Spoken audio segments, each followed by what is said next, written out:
রবিবার ফের বঙ্গের বৃষ্টির সম্ভাবনা আলিপুর আবহাওয়া দপ্তরের তরফে বলা হয়েছে। রবিবার দক্ষিণবঙ্গের উপকূলবর্তী জেলায় বৃষ্টির সম্ভাবনা রয়েছে।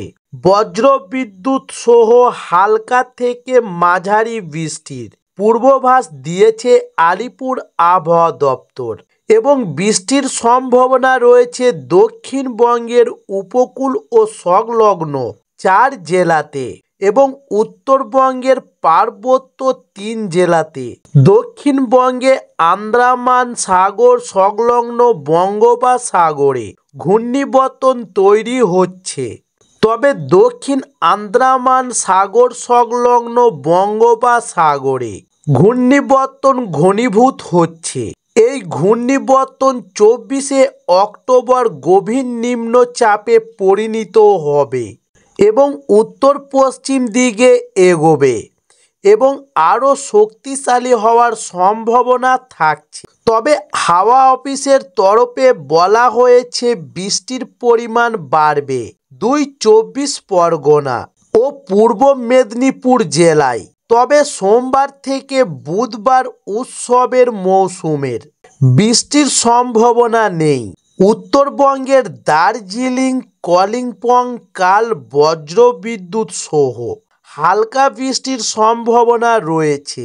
তবে সোমবার থেকে উত্তরবঙ্গেও বৃষ্টির সম্ভাবনা নেই।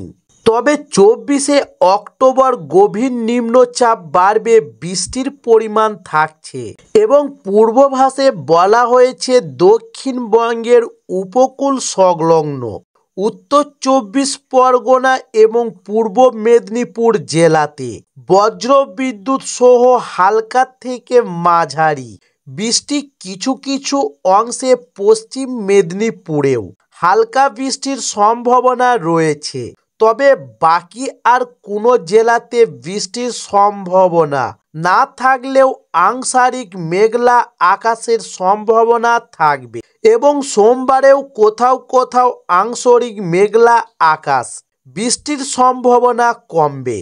সোমবার আংশিক মেঘলা আকাশ হলে মঙ্গলবার থেকে রোদ ঝলমলে পরিষ্কার আকাশ, বৃষ্টির কোনো সম্ভাবনা নেই এবং আলিপুর আবহাওয়া দপ্তরের তরফে বলা হয়েছে যে কালী পুজো, দীপাবলি এবং ভাইফোঁটা সোমবার থেকে বুধবার উৎসবের মৌসুমে বৃষ্টির সম্ভাবনা নেই।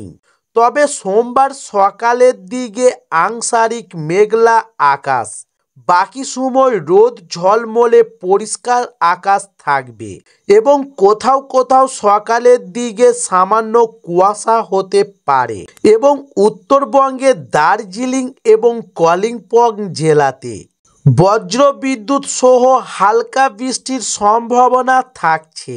জলপাইগুড়ির কিছু অংশেও হালকা থেকে মাঝারি বৃষ্টি চলবে। বাকি জেলাতে শুকনো আবহাওয়া থাকবে। তাই সোমবার থেকে উত্তরবঙ্গেও বৃষ্টির সম্ভাবনা নেই। রোদ ঝলমলে পরিষ্কার আকাশ, সকালের দিকে কোথাও কোথাও সামান্য কুয়াশা দেখা যাবে।